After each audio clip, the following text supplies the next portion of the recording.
c'est parti. Aujourd'hui, je vais vous présenter donc du coup 10 biais cognitifs qui, moi, me paraissent indispensables dans une bonne stratégie marketing et commerciale. Je vais non seulement vous présenter les biais cognitifs, pourquoi ils fonctionnent, et je vais aussi vous présenter des pistes d'action concrètes à mener pour tirer profit de ces biais cognitifs. Comment ça va? Si vous suivez régulièrement nos webinaires, vous savez que j'aime bien vous demander comment vous allez, surtout dans le contexte actuel. J'espère que vous êtes en forme, que votre entourage est aussi en forme et que tout se passe du mieux possible, forcément dans le contexte dans lequel on est. Et je vous propose maintenant d'entrer directement dans le vif du sujet. Donc, en vous présentant les raisons pour lesquelles il peut être intéressant justement d'actionner les biais cognitifs dans votre stratégie marketing et commerciale.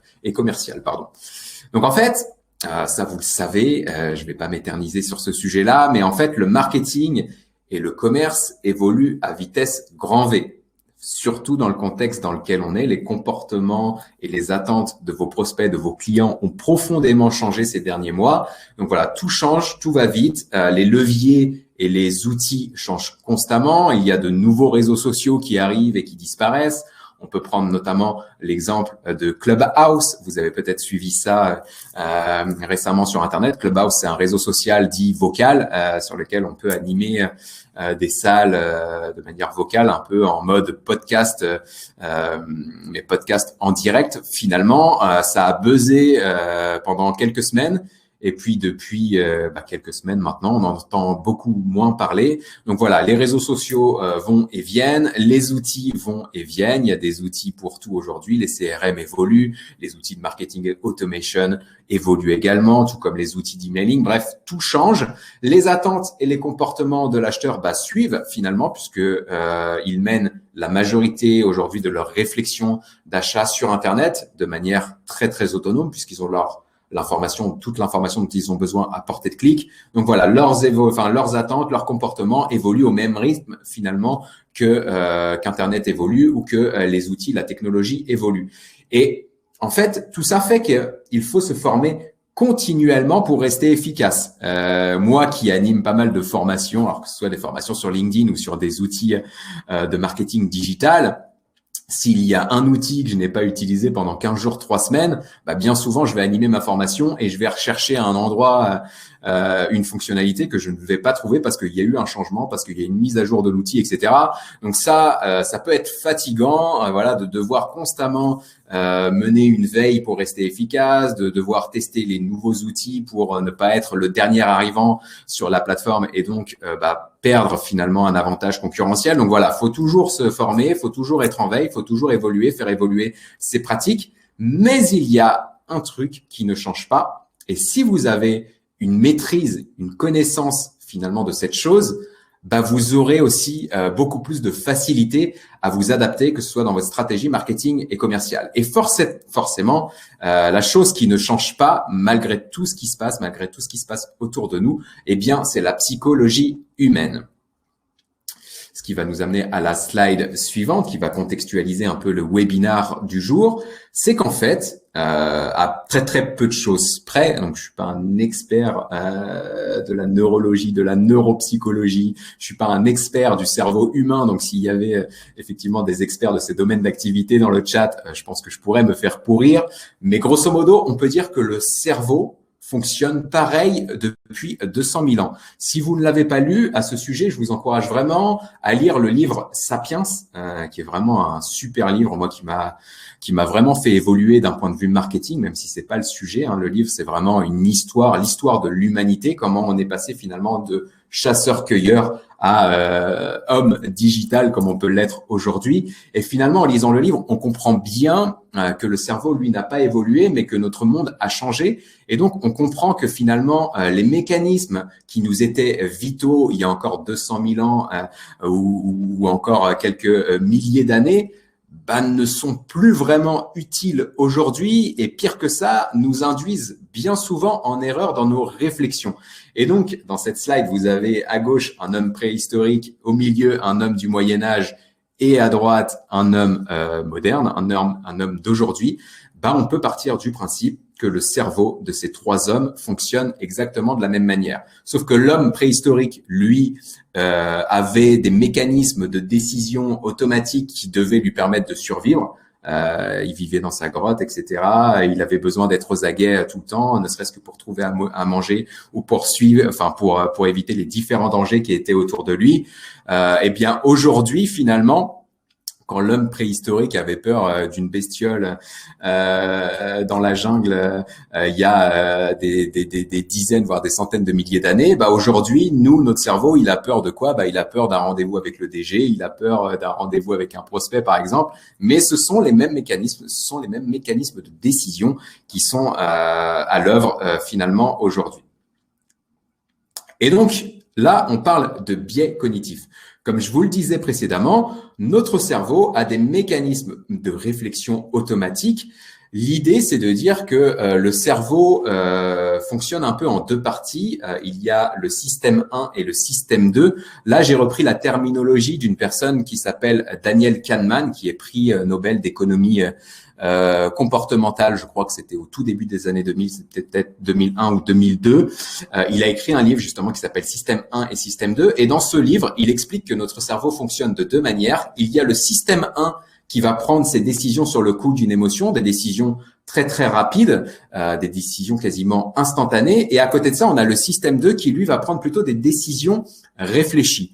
La problématique, c'est que notre cerveau étant assez feignant, Daniel Kahneman ne le présente pas exactement comme tel, mais c'est ce que ça veut dire, eh bien en fait, il va la plupart du temps privilégier les décisions automatiques, et c'est ce qui fait que parfois on prend des décisions qu'on a du mal à rationaliser derrière. Donc ça, c'est vraiment ce qu'on appelle les biais cognitifs. Et donc, nous prenons la majorité de nos décisions sur le coup d'une émotion. Si vous connaissez pas ou si vous ne l'avez pas écouté, j'ai un podcast qui s'appelle Sur le terrain et peut-être que Sébastien va pouvoir mettre un lien dans le chat. Dans mon podcast Sur le terrain, j'invite quelques experts, j'invite des experts de leur domaine d'activité pour en parler et pour voir comment on peut intégrer justement leur expertise dans le marketing et la prospection commerciale. Et j'ai notamment fait un podcast avec une personne qui s'appelle Victor Ferry. Il a une super chaîne YouTube. D'ailleurs, si vous tapez sur YouTube Victor Ferry, vous allez la trouver. Il y a une chaîne YouTube qui cartonne plutôt pas mal. Victor Ferry est un expert de la rhétorique et justement, une connaissance assez pointue justement de tout ce qui est biais cognitif. Et donc, dans le podcast, donc l'épisode 9 que Sébastien Sébastien a mis un autre lien dans le chat, mais que Sébastien va vous mettre dans le chat tout à l'heure ou qu'on vous mettra en description si vous regardez la vidéo sur YouTube. Dans cet épisode 9 de Sur le terrain avec Victor Ferry, justement, on évoque comment les biais cognitifs impactent nos prises de décision et justement comment, d'un point de vue marketing et commercial, vous pouvez exploiter ces biais cognitifs-là pour persuader le prospect de passer à l'action ou en tout cas pour retenir au moins son attention. Pourquoi exploiter les biais cognitifs dans votre stratégie? Donc, sous les yeux, vous avez un parcours d'achat en 3 étapes qui est écrit comme ça, le parcours d'achat en B2B, parce que nous, chez SLN, on est spécialisé dans le marketing digital et la prospection digitale auprès d'entreprises B2B, mais c'est aussi valable en B2C, le schéma que vous avez sous les yeux, sauf qu'en B2C, il va être bien plus court parce que les cycles de vente, généralement, sont bien plus courts. Mais grosso modo, que ce soit en B2B ou en B2C, un acheteur, avant de prendre sa décision, il va passer par 3 étapes. Il va d'abord avoir une étape de prise de conscience de sa problématique ou de son besoin. Il va chercher à comprendre justement cette problématique, pourquoi il rencontre cette problématique et qu'est-ce qui fait que finalement c'est douloureux pour lui.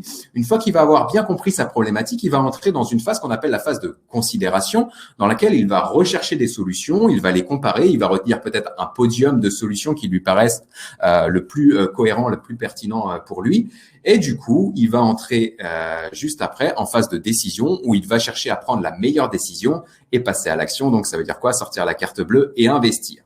Et donc, en fait, ce qui se passe, comme vous pouvez le voir sur le graphique que vous avez sous les yeux, c'est que en awareness considération, donc en prise de conscience de problématiques et en recherche de solutions, bien souvent, on a peu de temps à allouer à notre réflexion, on n'est pas très engagé dans notre réflexion et on va prendre donc la majorité de nos décisions sur le coup d'une émotion. Et donc, pour attirer l'attention des personnes qui sont en phase awareness considération, que ce soit sur les réseaux sociaux, par email ou dans votre prospection commerciale, vous allez devoir utiliser les biais cognitifs puisqu'ils prennent leurs décisions sur le coup d'une émotion. Vous allez devoir actionner, entre guillemets, dans leur cerveau la bonne émotion pour les persuader de réaliser l'action que vous souhaitez qu'ils réalisent. Donc voilà, c'est vraiment la raison pour laquelle il est pour moi hyper vital, j'allais dire, d'utiliser, en tout cas d'avoir une connaissance des biais cognitifs pour optimiser vos actions marketing et commerciales. Et donc, à ce stade, vous me dites, OK, si vous êtes encore présent pendant la vidéo, c'est que vous êtes convaincu que les biais cognitifs sont importants dans vos stratégies marketing et commerciales. Et ce que vous me demandez, c'est comment on fait. C'est exactement ce qu'on va voir désormais. Donc, au programme du jour, comme je vous le disais en introduction, nous allons voir 10 biais cognitifs. Je vais les décrypter, je vais vous présenter comment ils fonctionnent et je vais surtout vous donner à chaque fois 2, 3, voire 4 actions concrètes à mener, que ce soit des actions marketing ou commerciales, pour générer plus de prospects et surtout les convertir plus vite et plus souvent en clients. Avant ça, petite présentation pour ceux qui ne nous connaissent pas. Donc, nous, SLN Web. Donc, moi, je suis Ludo, je suis la partie marketing de l'agence. On a Sébastien qui est dans le chat, qui lui est la partie commerciale de l'agence. Et en fait, c'est Sébastien et on s'est rencontrés à la fac. Donc Sébastien a l'habitude de dire rendez-vous prospect, que ça fait 10 ans qu'on se connaît et ça faisait 10 ans qu'on était à la fac. Et sauf qu'il raconte ça depuis 3, 4 ans, voire 5 ans maintenant. Donc ça commence à faire. Je vous laisse faire le calcul, ça fait un petit peu plus.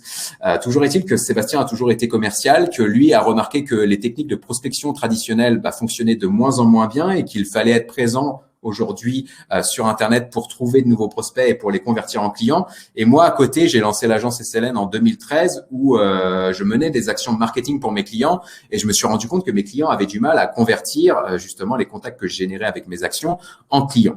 Et donc, on s'est dit avec Sébastien que si on se réunissait, lui sachant bien convertir des prospects et moi sachant les générer avec Internet, eh bien, on pourrait accompagner nos clients dans la mise en place d'une stratégie digitale permettant d'attirer des visiteurs sur un site Internet, convertir ces visiteurs en prospects qualifiés, amener ces prospects qualifiés à maturité pour les convertir en clients et donc en chiffre d'affaires. Donc, voilà vraiment ce qu'on fait chez SLN Web aujourd'hui. Donc, aujourd'hui, vous avez la photo de moi et Sébastien.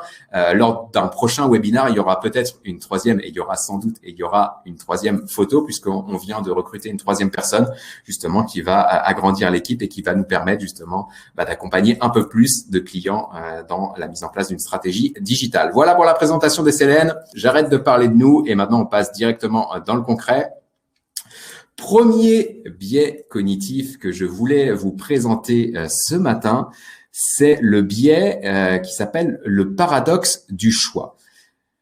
C'est quoi ce biais? Grosso modo, c'est un biais qui veut que quand on a trop de choix, on a tendance à ne pas choisir du tout. Et ça, c'est une réelle problématique parce que beaucoup d'entreprises que je rencontre, que ce soit des prospects ou des clients même d'ailleurs que j'ai en formation, ça a été le cas notamment hier avec une personne que j'avais en formation, je remarque que les entreprises ont tendance à proposer plusieurs options, un maximum d'options, que ce soit dans leur proposition commerciale, que ce soit sur leur site Internet, que ce soit dans un email ou une publication sur les réseaux sociaux.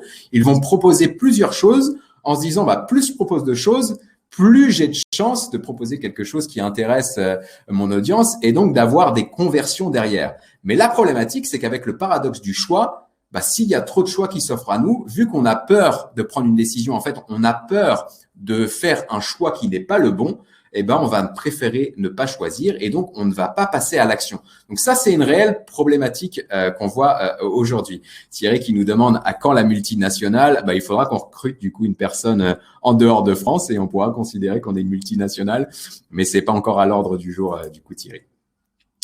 Donc le paradoxe du choix, première application, première action que vous pouvez mettre en place dès maintenant si ce n'est pas le cas sur votre site Internet, c'est d'épurer votre page de prestation. Aujourd'hui, c'est vrai que quand j'audite des sites web, je vais un petit peu voir les pages qui s'appellent nos produits, nos services, nos prestations, etc. Ou qu'est-ce qu'on propose grosso modo. J'arrive sur une page où il y a une liste quasiment infinie de possibilités. On fait du service, on fait de la formation, on a tel produit, on a produit A, produit B, produit C. Et donc, quand on visite cette page de prestation-là, on a 4, 5, 10 choix possibles. Et c'est une raison pour laquelle, avec le biais cognitif du paradoxe du choix, que les personnes visitent votre page de prestation, mais n'entrent pas en contact avec vous parce qu'ils ne savent pas finalement vers quelle option s'orienter. Et donc, vous pouvez partir du principe qu'au-dessus de 4 choix dans votre page de prestation ou sur une landing page ou une page de vente telle que vous pouvez les avoir ou les exploiter, vous pouvez partir du principe qu'au-dessus de 4 choix, votre taux de conversion chute drastiquement. Pour ma part, je me limite même à 3 choix, comme vous pouvez le voir sur la capture d'écran SLN Web. Nous, on a plusieurs produits et services. On vous en parlera en conclusion et vous serez libre de rester ou pas quand on reparlera un petit peu des prestations qu'on propose chez SLN en toute fin de webinar. Mais en fait, on en a plusieurs. On en a quelques-unes, 4, 5, voire 6 ou 7. Mais on a pris le parti de ne pas les présenter toutes dans notre page de prestation parce que justement, on veut limiter le choix et on veut surtout que la personne qui visite cette page de prestation clique sur quelque chose et qu'elle s'engage avec nous, qu'elle remplisse un formulaire ou qu'elle nous passe un coup de fil. Enfin bref, qu'on avance dans une relation commerciale. Et donc, plutôt que de présenter les 5, 6, 7 prestations qu'on peut avoir, on a décidé de présenter dans notre page des prestations 3 objectifs qui couvrent, selon nous, les objectifs principaux de notre cible et on les incite plutôt à cliquer sur un de ces objectifs plutôt que de choisir entre 5, 6 ou 7 prestations. Sur la partie gauche, vous avez 2 exemples aussi de ce qu'on voit souvent. Alors, il y a en jaune, vous avez Pipedrive et en gris, vous avez BuzzSumo. C'est ce qu'on retrouve vraiment sur à peu près tous les sites de start-up, de logiciels ou même des sites type Netflix, Deezer ou encore Spotify, etc. Généralement, on va vous proposer 3 options, une option entrée de gamme, une option milieu de gamme et une option haut de gamme. C'était encore le cas jusqu'à il y a quelques mois et maintenant ce qu'on voit c'est que ces entreprises-là ont tendance à proposer 4 options désormais, mais que comme vous le voyez dans les captures d'écran que vous avez sous les yeux, il y a la dernière option qui est en grisé. Elle est moins visible que les autres et du coup, elle est forcément moins cliquée et grosso modo, on se retrouve à choisir entre les 3 solutions qui sont plus visibles. Pourquoi ces entreprises ont ajouté une 4e option qui est généralement une option qui est bien plus chère que les 3 autres. C'est pour actionner un autre biais cognitif dont je vais pas parler dans ce webinaire-là, mais que je vais aborder rapidement à ce stade. C'est le biais de l'ancrage. Ça veut dire quoi, le biais de l'ancrage? Ça veut dire que quand on est confronté à un prix, si c'est un prix élevé, du coup, en fait, on aura une vision un peu plus rehaussé finalement du prix qu'on donnerait à ce produit. Et si on a un prix bas, on aurait une vision un peu abaissée du coup du prix qu'on pourrait allouer à cette prestation. Ce que je veux dire par là, c'est que quand vous arrivez par exemple sur le site de BuzzSumo et que vous voyez une option à $499, l'ancrage va faire que vous allez être un peu plus prêt à dépenser 179 ou $299 comme vous pouvez le voir sur leur prestation. Et si on s'était limité à 3 options, donc le prix le plus cher aurait été $299 et donc au niveau de l'ancrage, on aurait été un peu plus sur 99 ou $179. Tout ça pour dire que sans doute, si des entreprises comme Pipedrive ou BuzzSumo ont recours à cette technique de 4 propositions, dont une en noirci qui se voit un peu moins, c'est pour ancrer finalement le prix de $499 dans l'esprit des personnes qui visitent cette page de tarifs et les amener à prendre une option un peu plus chère que celle qu'ils auraient prise si le prix maximum avait été de $299. Martin nous dit, même la grande distri se met à réduire ses références sur certains produits pour éviter le paradoxe du choix. Ouais, exactement. C'est vrai que dans les rayons, finalement, on était passé de choix multiples et on voit effectivement des rayons qui se réduisent justement pour qu'on ait moins le choix et qu'on prenne bien plus facilement des décisions. Donc voilà pour la première application. Pensez sur votre site internet à réduire les options et même dans vos emails, quand vous envoyez un email, évitez de proposer 4, 5, 6 choix. Logiquement, dans un email, quand vous envoyez un email à une personne, il doit y avoir un seul choix et comme ça, vous ne vous faites pas avoir d'un point de vue taux de conversion par le paradoxe du choix. La deuxième application, et j'ai commencé à l'aborder notamment avec la page SLN précédemment, mais c'est de packager vos offres. Ça veut dire quoi? Ça, c'est plus finalement une astuce d'un point de vue commercial. Quand vous présentez un devis, plutôt que de présenter un devis avec toutes les options que vous avez, option A, option B, option C, puis si vous pouvez la packager avec l'option D, l'option E, l'option F, etc. Et là, on se retrouve avec de multiples scénarios. Si vous faites ça, votre prospect sera justement biaisé par le paradoxe du choix et il aura du mal à prendre sa décision. Exemple, sous les yeux, vous avez une partie des offres que propose HubSpot, qui est un logiciel de marketing automation pour lequel nous, on est partenaire chez SLN. Comme vous le voyez sur la slide que vous avez sous les yeux, HubSpot propose différentes options dans son outil. Donc, il y a une option Hub Marketing pour laquelle vous voyez 3 options différentes, une option Starter, une option Pro, une option Enterprise. Et derrière, il y a une autre brique qui s'appelle la brique Hub Sales pour laquelle il y a aussi une option Starter, une option Pro, une option Entreprise. Si vous présentez un devis avec d'un côté le Hub Marketing avec option 1, option 2, option 3 et puis ensuite le Hub Sales avec option 1, option 2, option 3, vous présentez ça à votre prospect, paradoxe du choix, et votre prospect aura du mal à prendre une décision. Ce que font les commerciaux d'HubSpot, c'est qu'ils ont bien exploré le contexte finalement de leur prospect et ils sont capables de dire option 1, ça va être la partie Hub Marketing Pro plus Hub Sales Pro par exemple. Option 2, ça va être la partie Hub Marketing Enterprise plus Hub Sales Enterprise. Et grosso modo, ils vont présenter quoi? Ils vont pas rentrer dans les détails. Ils vont dire voici l'option 1 avec telle fonctionnalité et tel tarif. Voici l'option 2 avec telle fonctionnalité et tel tarif. Et du coup, ils proposent à leurs prospects de se limiter soit à l'option 1 et l'option 2. Et ils ne sont pas biaisés, ils ne sont pas freinés dans leur taux de conversion par le paradoxe du choix. Donc, c'est vraiment un truc que vous pouvez, sur lequel vous devez, je pense, réfléchir si vous êtes commercial, si vous avez beaucoup de produits et services et que vous pouvez proposer plein de choses à vos prospects et clients, pensez à packager votre offre et peut-être à proposer 1, 2 options, voire 3 options gros maximum à vos prospects au moment de la présentation commerciale pour éviter justement d'être bridé par le paradoxe du choix. Application numéro 3, et là aussi j'ai commencé à en parler tout à l'heure. Donc, ce que vous pouvez faire justement pour éviter le paradoxe du choix dans vos actions marketing et commerciales, c'est de vous limiter à un objectif par campagne. Ça veut dire quoi? Comme je le disais tout à l'heure, vous envoyez un email, votre email a un objectif, c'est soit de proposer le téléchargement d'un truc, soit de prendre rendez-vous avec un commercial. Bref, vous voyez votre objectif, mais n'en mettez pas plusieurs en vous disant je vais mettre un deuxième, un troisième et un quatrième option parce que s'il est pas séduit par la première, j'aimerais bien qu'il clique sur quelque chose et qu'il s'engage un peu plus, etc. Là, vous allez actionner le paradoxe du choix et contrairement à ce que vous pensez, la personne ne va pas s'engager plus. Au contraire, votre taux de conversion sera plus faible. Donc voilà, si je propose plein d'options, je vais avoir plus de résultats. Non, ça, c'est vraiment pas vrai. Vous pouvez faire le test, envoyer un email avec une seule option et envoyer un email avec 3 ou 4 options derrière et vous verrez en termes de taux de clic la différence. Donc voilà, pensez à avoir un seul call to action par message et pensez aussi à avoir une landing page, ce qui est une page de destination, généralement une page avec un formulaire pour convertir les visiteurs de votre site internet en prospects qualifiés. Vous voulez qu'ils remplissent le formulaire.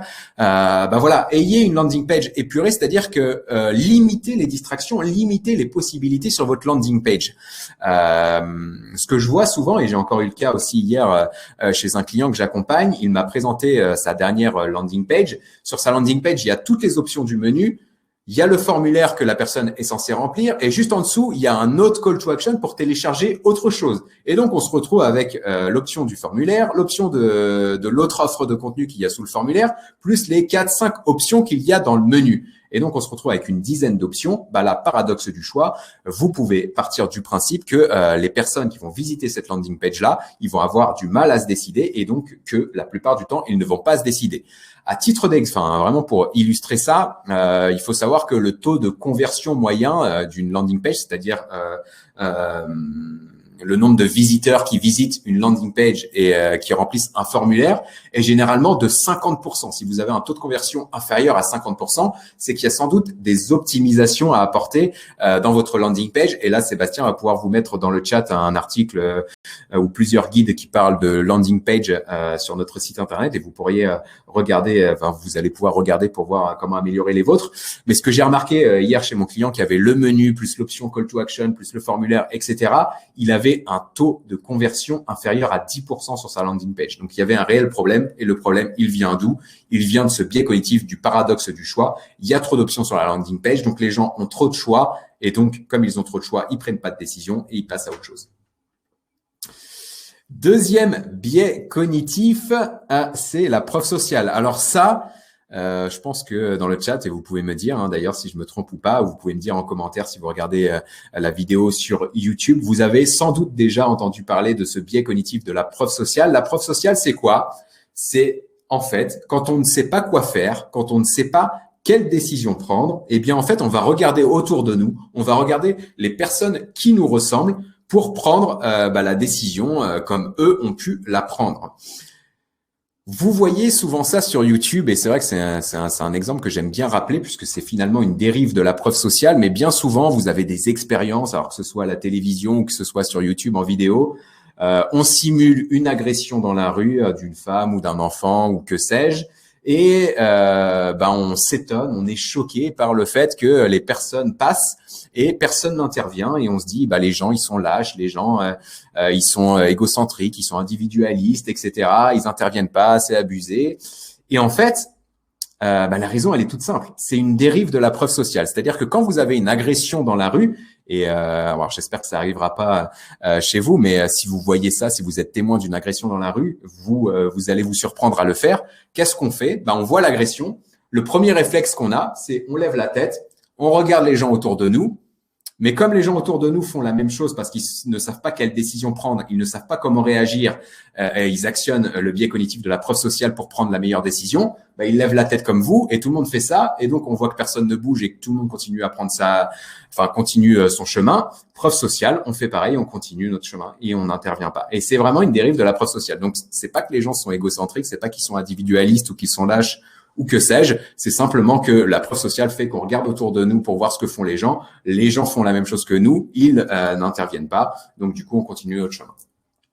Donc comment utiliser la preuve sociale dans votre stratégie marketing et commerciale pour peut-être attirer un peu plus l'attention de vos prospects et surtout les persuader plus vite et plus souvent de passer à l'action? Vous avez 3 idées d'action sous les yeux. La première, elle est évidente, c'est intégrer des avis et des témoignages clients. Ça peut être sur votre site internet, ça peut être sur une page de vente, ça peut être sur une landing page d'inscription à un webinar. Nous, si vous êtes inscrit sur cette landing page pour le webinar, vous avez dû voir en fin de landing page qu'il y avait des témoignages de personnes qui avaient participer à des précédents webinars. Donc là, c'est vraiment dans le but d'intégrer la preuve sociale, de faire en sorte, tiens, je sais pas si je vais m'inscrire à ce webinar-là. Je vois des témoignages de personnes qui me ressemblent, qui ont participé au précédent webinar et qui ont apprécié. Bam, preuve sociale, je vais m'inscrire bien plus volontiers à ce webinar-là.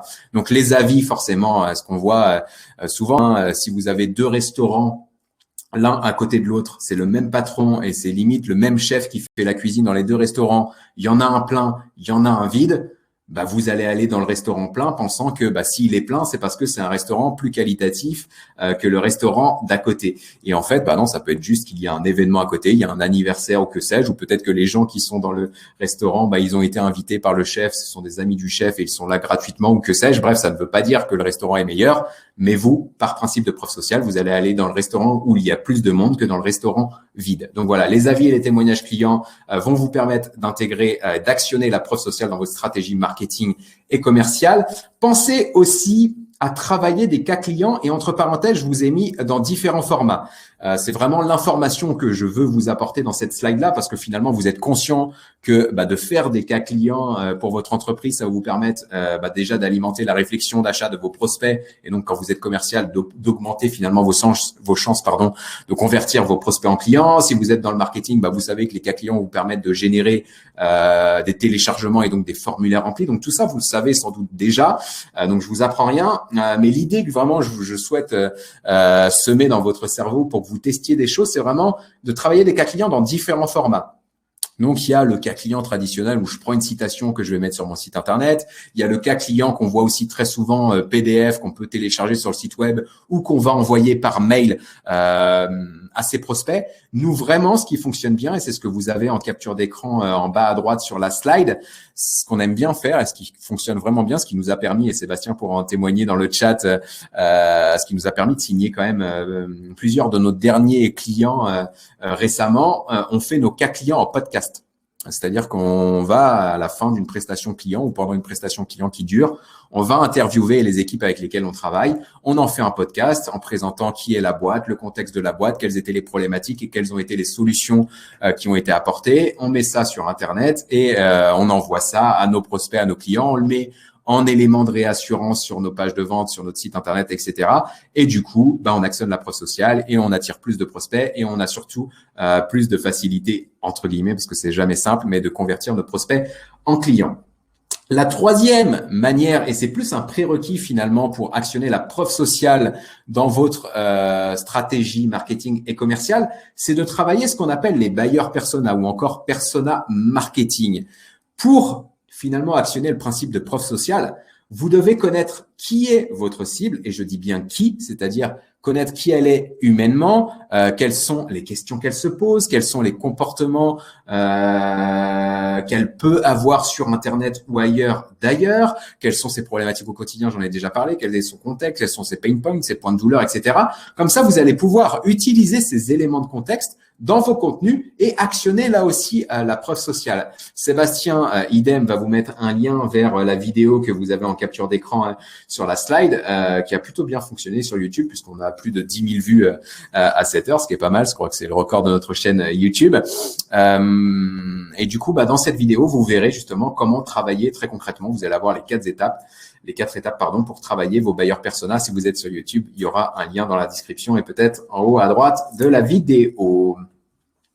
Troisième biais cognitif que je vous encourage vraiment à intégrer dans votre stratégie marketing et commerciale, c'est le principe de réciprocité.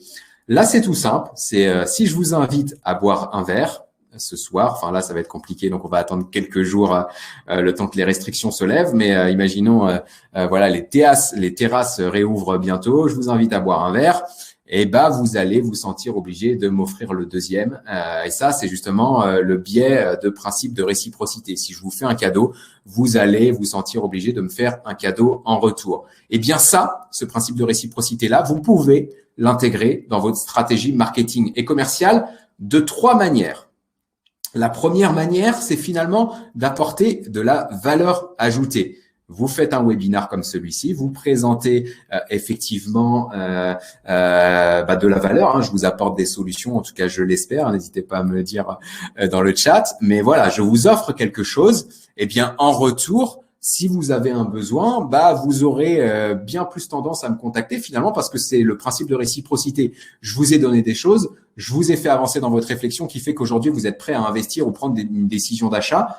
Par principe de réciprocité, vous serez plus tenté de me contacter. Donc ça, c'est vraiment le point de départ finalement de ce qu'on appelle la stratégie inbound marketing, mais d'une stratégie finalement digitale en général. L'idée, c'est vraiment que si vous voulez attirer des prospects qualifiés sur Internet, vous devez leur donner des choses, vous devez leur apporter de la valeur, c'est-à-dire les aider à prendre finalement conscience, à bien comprendre leurs problématiques, les aider à identifier des solutions. Si vous souhaitez, voilà, faire en sorte qu'ils s'engagent avec vous. Donc ça, c'est la première application, c'est du bon sens, on est bon. La deuxième chose que vous pouvez faire, et là, c'est dans le but finalement de convertir les visiteurs de votre site Internet en clients, en prospects en tout cas, dans un premier temps, ça va être de proposer ce qu'on appelle des contenus premium téléchargeables. En fait, d'offrir des contenus premium téléchargeables. Offrir un livre blanc, offrir une infographie ou une vidéo gratuite ou même offrir un webinaire comme j'ai pu le faire avec vous aujourd'hui. L'idée, voilà, c'est de se dire en fait, je vais offrir quelque chose à quelqu'un et par principe de réciprocité, il va non seulement remplir le formulaire, mais il acceptera aussi bien plus volontiers qu'on se parle par téléphone derrière ou de recevoir des emails qui pourraient lui présenter finalement des prestations ou des produits comme on peut les proposer dans notre boîte aujourd'hui. Donc voilà, principe de réciprocité. Je vous offre un contenu premium téléchargeable, un livre blanc ou que sais-je, quelque chose qui apporte vraiment de la valeur, qui soit qualitatif, parce que on connaît tous, je pense, des dérives à ce niveau-là de gens qui offrent un truc qui est bien où le graphisme est plutôt bon, mais derrière il y a rien d'intéressant dans le contenu. Ça marche pas forcément. Mais si vous apportez de la valeur, vous allez avoir forcément des retours à ce niveau-là. L'autre chose que vous pouvez faire, et c'est plutôt là d'un point de vue commercial, c'est de proposer des essais gratuits. Si vous avez un produit, c'est facile. Vous pouvez laisser des échantillons, vous pouvez proposer une partie en freemium finalement de votre logiciel ou que sais-je. Donc ça, c'est assez évident quand on parle de produit. Mais c'est aussi valable quand on parle de service.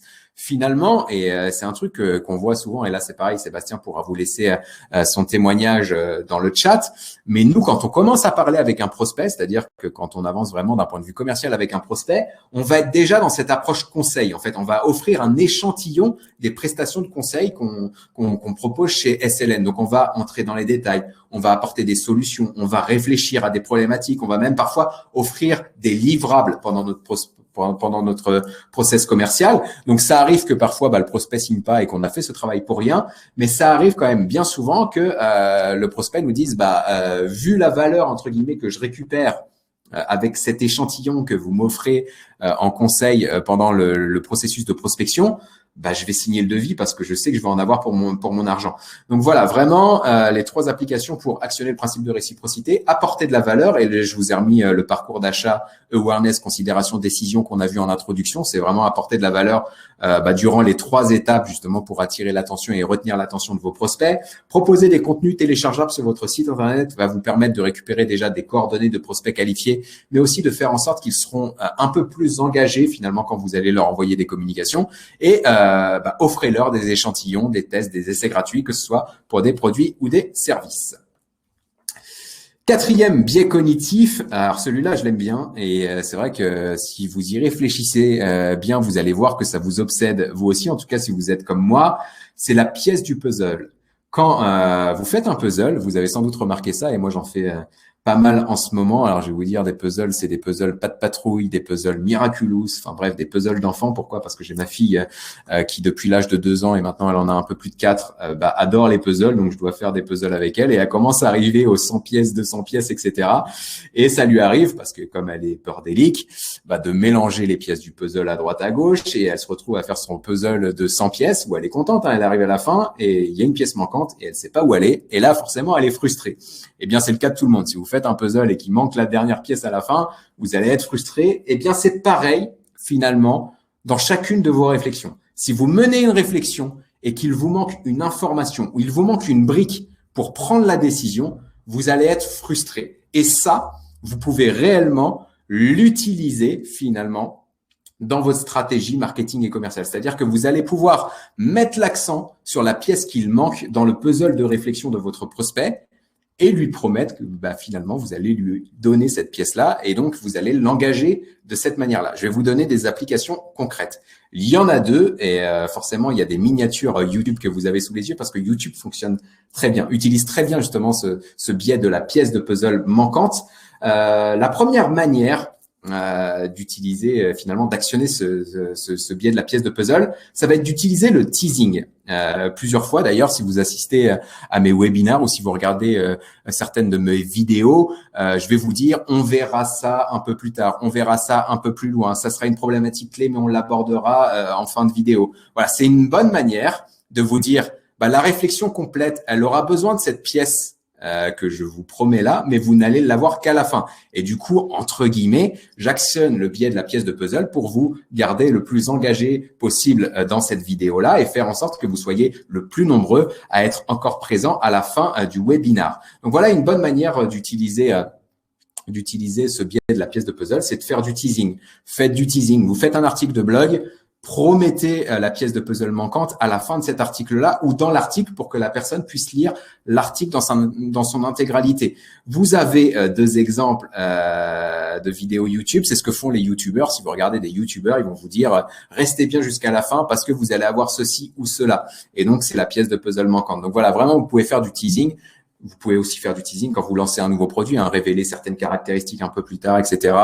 Ou promettre un usage révolutionnaire ou que sais-je, ça va vous permettre d'attirer l'attention de vos prospects et de les garder engagés jusqu'à temps que vous révéliez justement cette pièce de puzzle manquante. La deuxième manière aussi oui, je fais un petit aparté, mais j'en reparlerai tout à l'heure. J'ai prévu juste un peu de promo un peu plus loin. Justement, je vous refais du teasing, vous voyez, pièce de puzzle. Mais en parlant du teasing, justement, j'ai écrit un livre que je vous présenterai un petit peu plus tard. Et j'ai reçu un avis négatif sur Amazon. Et si vous me suivez sur LinkedIn, vous avez vu, j'en avais fait une petite publication. Et cet avis négatif m'avait un peu froissé parce que la personne m'avait dit « Oui, le livre, il est frustrant, il y a trop de teasing. L'auteur nous dit on verra ci après, on verra ça plus loin, etc. » Et donc, en fait, c'est ma déformation marketing. C'est-à-dire que moi, je suis pas auteur de base, donc j'ai écrit le livre. Les avis sont à 99% positifs. J'en ai eu un seul négatif, donc c'est pour dire. Enfin, en tout cas, j'espère qu'il est plutôt bon. Mais voilà, j'ai une déformation marketing qui fait qu'effectivement, dans la manière de rédiger, ça m'a permis de structurer le livre, ça m'a permis de garder les lecteurs engagés jusqu'à la fin du livre. Mais j'utilise le teasing en disant, on verra ça en partie 2, on verra ça en partie 3, on verra ça un peu plus loin dans le livre, etc. C'est une bonne manière justement de garder engagé le lecteur jusqu'à la fin. Donc, deuxième manière manière d'actionner le biais de la pièce de puzzle dans votre stratégie marketing, et là aussi commerciale finalement, c'est d'optimiser vos titres de contenu. Pourquoi je vous dis commercial? Parce que vous pouvez et vous devez aussi optimiser le titre de vos emails de prospection. Le titre de votre email de prospection doit actionner ce biais de la pièce de puzzle chez votre prospect. Et lui doit se dire en recevant votre email, ah bah tiens, je vais avoir une information clé, mais pour avoir cette information clé, il faut que je clique dans l'email et il faut que je lise l'email. Donc ça, c'est vraiment une réflexion que vous devez mener. Et si vous arrivez à actionner ce biais de la pièce de puzzle dans vos emails de prospection, vous allez augmenter votre taux de réponse. Mais voilà, optimisez vos types de contenu en promettant la pièce manquante, c'est ce que certains vont appeler le putaclic. Le putaclic, ça a mauvaise presse, notamment en France, parce que c'est déjà aussi mal traduit de l'anglais, qui est plutôt le clickbaiting en anglais, et qui serait plutôt l'optimisation du taux de clic, si on le traduisait peut-être un peu mieux. Mais en français, ça donne putaclic, et c'est vrai que beaucoup de sites, notamment des sites médias, utilisent cette technique du putaclic pour attirer des visiteurs, et derrière, il n'y a pas de valeur, donc forcément, le lecteur peut être frustré. Mais si vous l'utilisez bien, et j'ai envie de dire, c'est quasiment, c'est essentiel finalement de savoir manier ce qu'on appelle le putaclic. Pourquoi? Parce que rappelez-vous ce qu'on a vu tout à l'heure sur le schéma awareness, considération, décision. La majorité de vos prospects vont prendre leur première décision en fonction d'une émotion, sur le coup d'une émotion. Et donc, votre type de contenu, que ce soit un email de prospection, un article de blog ou une vidéo YouTube, comme vous pouvez l'avoir sous les yeux, doit actionner justement une émotion, doit provoquer une émotion dans le cerveau de votre cible pour que lui passe à l'action. Et donc, à actionner justement la pièce du puzzle, c'est une bonne manière de faire. Et là, vous avez deux exemples de vidéos YouTube. Donc, une vidéo de Poisson Fécond qui dit pourquoi ces soldats sont devenus fous. Donc, si vous vous intéressez un petit peu à tout ce qui est guerre, etc., il y a des soldats qui sont devenus fous. La pièce manquante, c'est de comprendre pourquoi ils sont devenus fous. Pour ça, il faut que je regarde la vidéo et en plus, je vais avoir la réponse en 360 secondes. Le titre, il est ultra optimisé et forcément, c'est pas étonnant que derrière, on approche le million de vues sur cette vidéo-là parce que, si on s'intéresse à ce sujet-là, on va cliquer pour avoir la pièce du puzzle manquante. Idem sur une vidéo ici, alors j'ai pas regardé, mais j'ai trouvé la miniature qui était plutôt pas mal et j'ai trouvé le titre forcément bon. 4 phrases pour déstabiliser une personne dominante. C'est vrai que si vous êtes un peu introverti et que vous êtes stressé quand vous allez parler à votre DG ou un collaborateur ou à quelqu'un de votre entourage qui est plutôt dominant, vous avez envie de connaître ces 4 phrases-là pour déstabiliser cette personne. C'est vraiment la pièce puzzle qui vous manque. Aujourd'hui, vous êtes stressé. Si vous avez la pièce puzzle, 4 phrases, les 4 phrases qui vont permettre de déstabiliser ce genre de personne-là, vous serez moins stressé et donc vous allez avoir tendance à cliquer dans cette vidéo. Carole qui nous dit, c'est vrai, trop de teasing tue le teasing et c'est frustrant. Mais c'est exactement ça, Carole. Si c'est frustrant, c'est parce qu'on a appuyé sur le bon bouton et qu'il y a une émotion qui a été générée. Et donc derrière, c'est frustrant jusqu'à temps qu'on délivre la pièce du puzzle. Et c'est logique, en fait. C'est cette frustration, finalement, Carole, qui fait que la frustration, elle est difficile à vivre. Donc, moi, je veux plus être frustré. Donc, ça m'ennuie, mais je vais consulter le contenu jusqu'à la fin parce que sinon, je vais rester frustré, quoi. Et c'est vraiment, finalement, l'intérêt de ce biais cognitif. Mais comme le dit Sébastien derrière, c'est vraiment à manipuler avec beaucoup de précautions. Et d'ailleurs, si mon livre vous intéresse, vous pourrez le lire et me dire si j'ai réussi à le manier avec précaution ou si il y a peut-être un peu trop de teasing, comme peut le dire cet avis négatif. Cinquième biais cognitif à actionner dans votre stratégie marketing et commerciale, c'est le sentiment d'urgence. Ça, c'est pareil, vous avez sans doute déjà vu ça, vous avez sans doute déjà entendu parler de ce biais cognitif de sentiment d'urgence. Vous avez déjà vécu une situation de je vais chez Casto, Confo, But ou que sais-je. Comme ça, j'ai cité au moins 3 marques. Et vous allez pour acheter une commode, une armoire ou un meuble télé. Et vous allez voir un vendeur, vous lui dites je serais intéressé par ce meuble-là, est-ce que vous pouvez m'en dire un peu plus? Et bien souvent, le vendeur, qu'est-ce qu'il va faire? Il va actionner le biais cognitif de sentiment d'urgence et il va vous dire oui, mais attention, monsieur le client, j'ai plus qu'un exemplaire en stock de ce meuble télé. Et donc, si vous le voulez, faut le prendre tout de suite parce qu'en plus, c'est vrai que j'ai un client qui est venu hier et il doit revenir cet après-midi, il va peut-être le prendre. Là, bam, sentiment d'urgence et vous allez bien plus souvent passer à l'action. Et je pense que vous êtes tous, j'allais dire tomber dans le panneau, c'est peut-être un peu trop péjoratif, mais on a tous pris des décisions comme ça. Quand un vendeur nous a dit c'est le dernier en stock, on s'est précipité, on l'a pris, on a peut-être moins réfléchi notre achat qu'on l'aurait fait s'il y avait pléthore de stock derrière et on a pris notre décision. Et derrière, notre système 2 un peu feignant va quand même essayer de faire le taf et va rationaliser notre décision en disant non, mais de toute façon, c'était le bon meuble télé, c'était le bon prix, c'était la bonne dimension, c'était la bonne couleur, etc. On va essayer de légitimer finalement notre prise de décision, mais la réalité sera qu'on aura pris notre décision via le biais cognitif du sentiment d'urgence. Donc, on parle souvent du FOMO, Fear of Missing Out. L'idée, c'est de dire on a peur de manquer une opportunité, on a peur de manquer cette opportunité-là, donc on va prendre nos décisions sur le coup d'une urgence. 3 applications du sentiment d'urgence. La première, c'est d'organiser des opérations commerciales éphémères. Si vous faites une réduction de tarif sur un prix, vous appelez vos prospects en leur disant si vous prenez votre décision d'ici la fin du mois, vous allez avoir un discount de 15%. C'est une bonne manière finalement d'actionner ce biais cognitif de sentiment d'urgence. Je vous parlais d'HubSpot tout à l'heure, un peu plus haut dans les bonnes pratiques. Les commerciaux d'HubSpot sont très bons là-dessus. Quand on arrive en fin de mois, c'est un petit tips que je vous donne. Et s'il y a certains employés d'HubSpot dans le chat qui passent sur YouTube, ils pourront m'en vouloir de révéler leur astuce. Mais c'est un peu ce que font tous les commerciaux finalement. On arrive en fin de mois, on a des objectifs à atteindre. On va allouer bien plus souvent des discounts en disant si vous prenez une décision avant la fin de la semaine, vous allez avoir 10-15% de réduction. Et donc ça, c'est une bonne manière finalement d'actionner le sentiment d'urgence. L'autre manière, c'est aussi d'intégrer un compte à rebours sur vos landing pages. Vous avez des pages de téléchargement, d'inscription à des webinaires, mettez un décompte pour actionner justement ce sentiment d'urgence. Si on voit qu'on n'a plus que 3 heures, 2 heures, 1 heure, une demi-heure pour profiter de ce contenu ou pour assister à telle vidéo, forcément, on va remplir bien plus volontiers le formulaire. Pareil sur une page de vente, et c'est justement l'exemple que je vous mets sous les yeux avec cette capture d'écran de Marketing Mania. Lui, il est très fort là-dessus. Marketing Mania, qu'est-ce qu'il fait? Il propose des formations en ligne sur différents sujets, mais il les propose de manière éphémère. C'est-à-dire qu'il a une formation, par exemple, sur le copywriting ou des formations sur la productivité. Il va la proposer pendant 7 jours. Soit vous l'achetez, soit vous arrivez 8, 9, 10 jours après et vous allez arriver sur une page qui va vous dire « Oups, on dirait que vous arrivez trop tard » et vous n'allez plus pouvoir acheter cette formation. Quand elle est disponible, il y a un décompte là aussi. Et là, ça actionne vraiment le sentiment d'urgence, quoi. Et vraiment, ça m'est arrivé, pour tout vous dire, j'avais suivi une de ces formations en ligne sur le copywriting. Enfin non, je l'ai pas suivie. Je voulais la suivre. Et j'avais reçu un email et je m'y suis pris trop tard. Et je suis arrivé sur cette landing page là où il m'a dit non, la formation que tu voulais, elle est plus disponible. J'ai eu un niveau de frustration là pour rebondir un peu sur ce que disait Carole tout à l'heure, énorme, où je me suis dit dans ma tête, si maintenant je ferme la page et il m'envoie un email pour me proposer la formation 20-30% plus chère, je vais la prendre parce que je la veux vraiment et je peux plus l'avoir. Donc là, c'est vraiment un exemple du sentiment d'urgence. L'autre chose que vous pouvez faire, c'est indiquer l'état des stocks. Pour les produits, j'en ai parlé tout à l'heure en introduction de ce biais cognitif-là, en vous disant il me reste plus qu'un exemplaire en stock.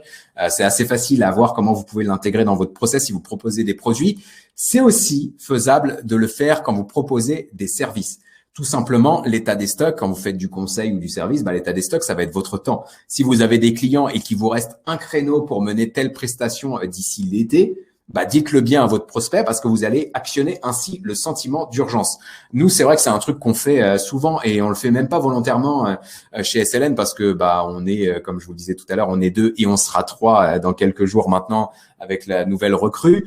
Mais à 3 personnes, on ne peut pas accompagner des dizaines d'entreprises. Donc, on a généralement 5, 6, 7 créneaux pour des clients. Et donc, ça nous arrive régulièrement de dire à nos prospects, par contre, on vous envoie la proposition commerciale. Dépêchez-vous entre guillemets de prendre votre décision parce qu'on n'a plus qu'un créneau de libre et si vous le prenez pas, du coup la prestation ça sera septembre ou octobre. Et donc forcément quand on fait ça, le prospect sentiment d'urgence, il va aussi avoir bien plus tendance à prendre sa décision en tout cas plus vite, plus rapidement. 6e biais cognitif. Alors ce biais, je l'adore. C'est pareil, je l'utilise. Enfin, en tout cas, j'espère l'utiliser. Et vous me direz dans le chat, mais je l'utilise de manière très très inconsciente, puisque finalement, c'est ma manière de voir les choses, ma manière de voir le business, ma manière de voir le marketing. C'est d'être sympa, c'est d'être comme je suis, etc. Et de me présenter comme je suis, soit on m'aime, soit on m'aime pas, etc. Et tout ça pour dire qu'il y a un biais cognitif qui s'appelle le biais de sympathie, qui fait que plus une personne vous ressemble, plus vous allez la trouver sympa.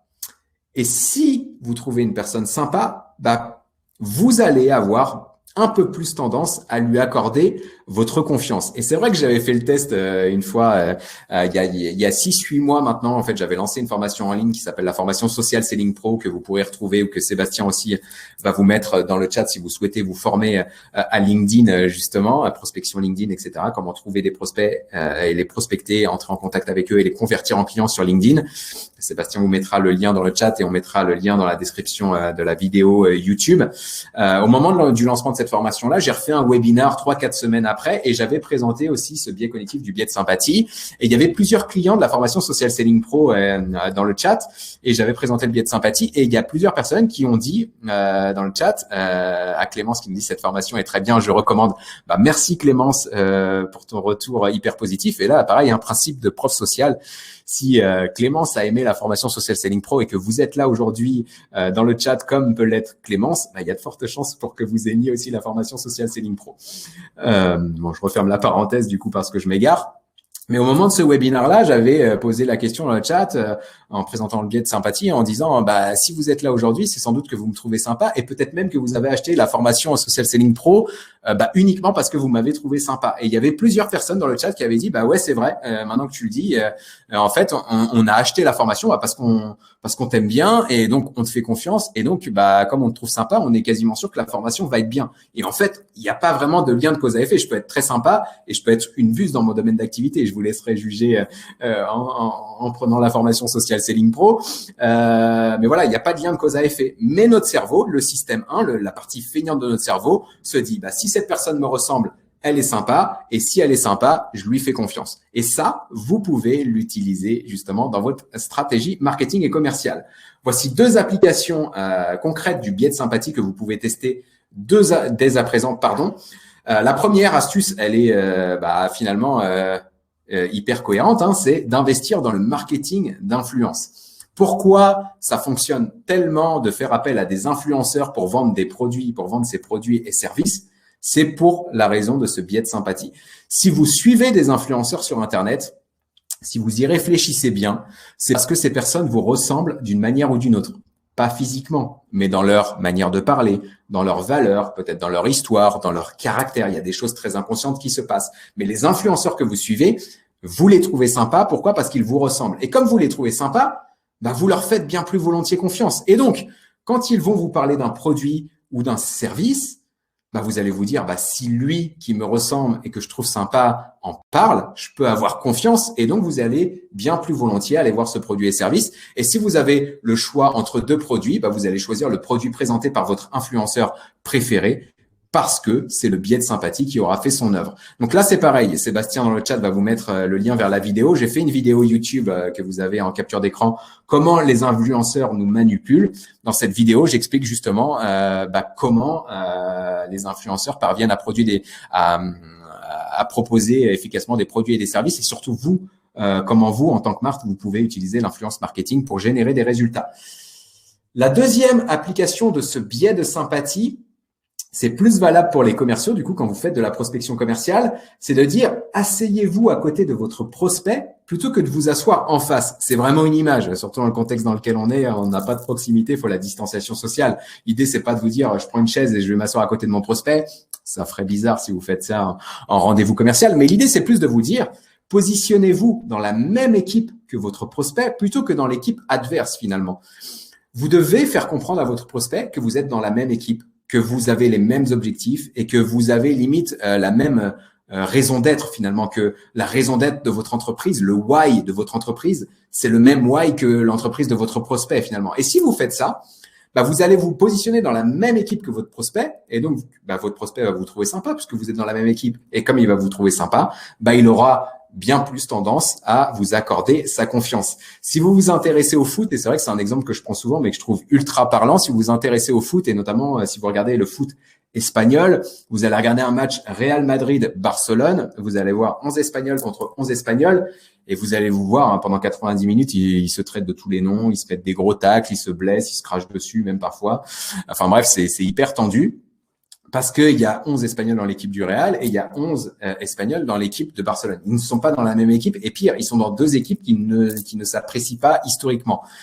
Vous regardez ce match-là, vous voyez ça, ok, et la semaine d'après, vous retrouvez les mêmes joueurs, mais qui vont jouer dans la même équipe parce qu'ils vont jouer dans l'équipe d'Espagne et ils vont jouer contre la France ou l'Italie ou que sais-je. Et là, vous allez voir le match et vous allez voir les mêmes joueurs qui se tapaient dessus la semaine d'avant, se faire des bisous, se faire des câlins parce qu'ils sont dans la même équipe. C'est une illustration du biais de sympathie. D'ailleurs, petit aparté, et du coup, je l'ai sous les yeux, et c'est vrai, du coup, c'est une illustration du biais de sympathie. Je vais passer vraiment très rapidement. Je vais juste vous mettre une offre dans le chat que vous allez voir dès à présent. Si vous me trouvez sympa et si plus globalement le sujet des biais cognitifs vous intéresse, il y a de fortes chances pour que mon livre que vous avez là en capture d'écran et sous les yeux, La route du bonheur semblant, puisse vous intéresser. Pourquoi? Parce que finalement, dans ce livre-là, je vous présente comment certains biais cognitifs vous empêchent finalement de vivre votre vie, que ce soit votre vie privée ou votre vie professionnelle, comme vous l'aimeriez. Je vais pas vous en dire plus. Je vous encourage vraiment à aller voir, à taper La route du bonheur semblant Ludovic Salen sur Google ou aller voir directement l'offre que je vous ai mis dans le chat ou alors aller voir une vidéo. Là, je vous avais en capture d'écran une vidéo d'une personne qui fait une review du livre. Cette personne, c'est un psychologue qui fait une review et c'est ce psychologue qui a une chaîne YouTube qui s'appelle Va te faire suivre. Je vous encourage vraiment à aller voir cette chaîne YouTube-là. Et ce qui est cool, c'est que c'est un psychologue, donc c'est un expert et il a fait une review du livre et je vous laisse voir s'il l'a apprécié ou non. Mais vraiment, moi, j'ai été hyper surpris par son retour et ça me laisse penser que le livre est plutôt bon. Donc voilà, je vous encourage à aller voir et si jamais ça vous intéresse, vous pourrez acheter le livre. Il est disponible sur Amazon, il est disponible à la Fnac, soit dans votre magasin, alors parfois en commande parce qu'il n'est pas encore dans tous les rayons, mais si vous le commandez à la Fnac, vous allez pouvoir l'avoir. Il est disponible sur le site internet La route du bonheur semblant .fr. Si vous le téléchargez, enfin si vous l'achetez parce que c'est en version papier, vous l'achetez en direct sur le site internet du livre, vous aurez une dédicace, en tout cas si vous le souhaitez, puisque c'est moi qui gère les envois. Donc voilà, petit aparté sur le livre. Si vous aimez ce webinaire, si le sujet des biais cognitifs vous intéresse et si vous me trouvez sympa, il y a de fortes chances pour que le livre vous plaise. Septième biais cognitif, qui est un biais aussi que j'aime bien et qui est ultra efficace dans une stratégie marketing et commerciale, c'est le biais de confirmation. Le biais de confirmation, c'est quoi? C'est qu'on va avoir plus confiance dans une information qui nous donne raison que dans une information qui nous donne tort.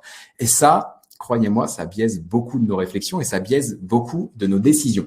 Je vous donne un exemple très concret. En ce moment, j'aime bien faire un peu de trading sur les crypto-monnaies. Bitcoin, etc. Je ne vais pas rentrer dans la technique, mais je vais juste vous illustrer, je vais juste vous donner une illustration du biais de confirmation.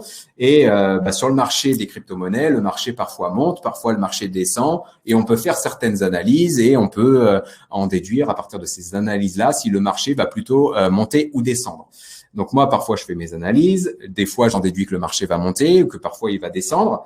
Et derrière, je vais aller sur Twitter, je vais regarder des influenceurs dans le domaine de la crypto-monnaie, je vais regarder quelques vidéos YouTube. Eh bien, si dans mon esprit, je suis assez convaincu que le marché va baisser, je ne vais regarder que les contenus qui me disent que le marché va baisser et je ne vais jamais accorder d'importance, c'est mon cerveau qui fait le tri, aux contenus qui me disent que ça va monter. Je vais accorder que de la confiance aux contenus qui me disent que ça va descendre. Et là, forcément, je prends de mauvaises décisions et des fois, ça se voit sur mon portefeuille parce qu'en fait, je n'ai écouté que des arguments qui me donnaient raison et j'ai pas pris la peine d'écouter des arguments qui me donnaient tort. Ça, vous pouvez vraiment l'utiliser dans votre stratégie marketing et commerciale. Et il y a 3 applications du biais de confirmation. Ici, 3 applications concrètes que vous pouvez tester. La première, c'est vraiment de renforcer votre positionnement marketing. Pourquoi je vous dis ça? Parce qu'en fait, si vous avez un positionnement marketing fort, c'est-à-dire que si vous mettez en avant certaines valeurs, si vous êtes clivant dans certaines visions que vous pouvez avoir, vous allez déplaire à certaines personnes. Par contre, les personnes qui sont convaincues comme vous d'une chose, du coup, ils vont voir vos communications et ils vont forcément avoir plus confiance en vous parce que vous allez finalement aller dans leur sens et de manière parfois très percutante. Et donc, vous allez les rassurer dans leurs valeurs, dans leur vision, dans leur manière de voir les choses. Et donc, vous allez forcément aussi là, finalement, déclencher plus de sympathie chez vos prospects et vous allez gagner un peu plus leur confiance. L'autre application concrète du biais de confirmation, c'est ce que j'aime bien appeler l'effet waouh, c'est exactement ça. Peut-être que ça vous l'a fait d'ailleurs pendant le webinaire ou peut-être que ça vous le fait quand vous consultez certains de nos contenus. L'idée ici, c'est qu'à chaque fois que vous rédigez quelque chose ou que vous parlez même avec un prospect, c'est de lui présenter quelque chose qui va lui déclencher chez lui finalement un truc où il va se dire « Ah, mais c'est vrai ce qu'il dit, c'est exactement ça. C'est exactement ce que je suis en train de vivre. » Et nous, c'est vrai que c'est un truc qui arrive souvent. Et quand on parle à des prospects et qu'on est en train de leur présenter quelque chose et qu'on leur dit, bah forcément, dans vos contextes, les commerciaux, ils ont du mal à prospecter parce que bah voilà, les prospects, ils ont la tête ailleurs, ils ont pas envie de prendre des décisions d'achat et donc vos commerciaux, bah, ils décrochent leur téléphone, ils se prennent des vents, encore plus de vents et c'est usant pour eux et donc du coup, bah leur motivation elle baisse et donc bah forcément leur morale baisse et ils sont usés, ils ont du mal à aller atteindre leurs objectifs. On va présenter par exemple quelque chose de comme ça et là notre prospect va nous dire ah oui, c'est exactement ça. Hier, j'ai vu le commercial, je lui ai parlé, j'ai fait un point avec lui, etc. Bah, c'est exactement ça. C'est un bon trigger de j'ai actionné le biais de confirmation, j'ai gagné la confiance de mon interlocuteur et donc, bah, j'augmente comme ça mes chances finalement de le convertir en client. Et ça, on le fait dans tous nos contenus. C'est-à-dire que quand vous lisez un article de blog chez nous, on va ajouter volontairement des éléments de contexte parce que nous aussi, finalement, on a bien travaillé nos personas, comme je vous l'ai présenté un petit peu plus haut dans le webinar. On a bien travaillé nos personas. On connaît leur contexte, on connaît leurs problématiques et donc on va mettre ces éléments de contexte-là dans nos vidéos, dans nos webinars, dans nos articles de blog, dans nos emails. Et donc, les personnes qui vont consulter ces contenus vont écouter ce qu'on dit ou vont lire ce qu'on dit, vont se dire « Ah oui, c'est exactement ça ». Et à partir du moment où ils se sont dit « C'est exactement ça », bah, ils auront plus tendance à télécharger nos livres blancs, ils auront plus tendance à lire nos futurs emails et ils auront surtout plus tendance à avancer avec nous d'un point de vue commercial. Donc, pensez vraiment à ça. Comment que ce soit dans vos rendez-vous commerciaux, dans vos propositions commerciales ou dans vos contenus marketing, comment vous pouvez ajouter des éléments de contexte qui vont provoquer cet effet « Waouh, c'est exactement ça, pardon, chez votre prospect » pour justement gagner sa confiance. La dernière manière de faire, et là je vous ai mis un petit un petit panneau attention, c'est de prendre position habilement, forcément, sur les sujets d'actualité. Si vous donnez finalement votre avis sur des sujets d'actualité, donc essayez quand même de rester le plus proche possible de votre domaine d'activité. Mais si vous le faites, bah, il y a des gens qui seront d'accord, il y a des gens qui seront pas d'accord avec vous. Les gens qui seront pas d'accord avec vous, bah, c'est pas grave, vous n'allez pas travailler avec eux, ils vont pas acheter chez vous. Par contre, les gens qui seront d'accord avec vous, bah, le biais de confirmation, puisque vous leur donnez raison, va faire en sorte que vous allez gagner encore plus leur confiance. Et donc, petit hors-sujet avant de passer au biais cognitif suivant, mais ce biais de confirmation, c'est la raison pour laquelle les réseaux sociaux sont de plus en plus dangereux finalement. Je ne sais pas si vous avez vu ça, mais il y a un documentaire sur Netflix qui s'appelle Derrière nos écrans de fumée, que je vous encourage vraiment à regarder si vous ne l'avez pas fait. Et j'en ai fait une vidéo synthèse justement que Sébastien pourra vous mettre dans le chat et que vous avez en capture d'écran dans cette slide qui s'appelle Comment les réseaux sociaux nous manipulent avec la miniature Notre cerveau en otage. Eh bien, dans ce documentaire ou dans cette vidéo, vous allez voir qu'en fait, les algorithmes, en ne vous proposant que des contenus finalement, qui vous donnent raison, parce que finalement, c'est sur ces contenus que vous mettez des likes, que c'est sur ces contenus que vous mettez des commentaires, eh bien, vous allez voir que en fait, l'algorithme ne va faire que vous proposer des contenus sur ces domaines, que des contenus qui vous donnent raison finalement. Puisque ce sont des contenus qui génèrent des likes et des commentaires, puisque ce sont ces contenus qui font que vous êtes connecté plus souvent et plus longtemps aux réseaux sociaux, et les algorithmes vont vous proposer des contenus qui vous donnent raison, et donc vous allez voir de moins en moins des contenus qui vous donnent tort. Et c'est comme ça que on peut se renfermer dans une position, et c'est à mon sens, ça ne reste que mon avis, mais je pense que c'est la raison pour laquelle on s'est retrouvé avec le Capitole qui a été envahi juste au moment de la destitution, si je peux dire ça comme ça, de Trump il y a quelques semaines maintenant. C'est que sur les réseaux sociaux, les pro-Trump n'ont vu que pendant des années des contenus pro-Trump parce qu'ils commandent que ce genre de contenu. Les anti-Trump ont vu à l'inverse que des publications anti-Trump parce que c'est ce qui génère des likes et des commentaires chez eux. Et du coup, on s'est retrouvé avec deux franges de la population qui étaient drastiquement opposées. Et du coup, ça a pu créer finalement des tensions à ce niveau-là. 8e biais cognitif, c'est l'attrait pour la nouveauté. Un exemple très flagrant. Là aussi, Sébastien pourra vous mettre un lien dans le chat d'une vidéo YouTube que j'ai fait sur le marketing d'Apple. pourquoi les clients Apple changent de téléphone tous les ans alors que finalement, il y a juste une encoche qui change sur le téléphone ou qu'il y a juste une mise à jour du système d'exploitation.